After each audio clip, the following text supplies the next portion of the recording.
land goes up and as it dips. That's where an old house, an Acadian settlement site. Dikes at the Marsh family farm along the St. Croix River have protected agricultural land for hundreds of years. But the mounds of dirt reached their limit in July, with record rainfall causing water to flow onto farmland, roads, and into homes. And I think, and to be honest, my opinion is that if it had been properly maintained over the last 20 years, it wouldn't have overtopped. Marsh says that flooding led a local landowner to sell 60 acres to the province. He rented that plot. And some of his own fields are also protected by dikes. It's anywhere from like a quarter to 20% of what I run land base most years.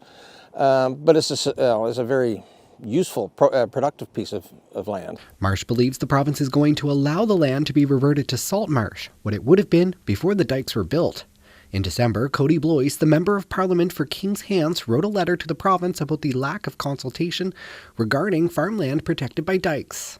My position is not that the idea that reestablishing tidal marshland is a terrible policy. My position is that if you're going to do that and you're not going to engage with local farmers who actually are the ones utilizing and trying to make this land productive, then you're missing the entire point of the exercise. Transcoastal Adaptation is a group of researchers at St. Mary's University that develops plans to upgrade dikes or restore salt marshes.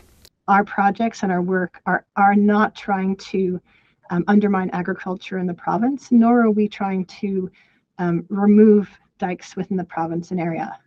Pam Prushi has studied the vulnerability of dikes along the Bay of Fundy for almost 3 decades. She said tidal wetlands act as vegetative buffers, can absorb floodwaters, and reduce erosion.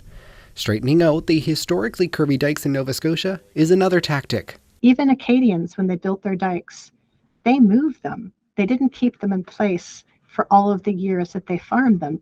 Marsh, a second-generation farmer, questions whether his children will be able to carry on the family business. But if the dikes aren't going to be maintained, then this farm's not viable.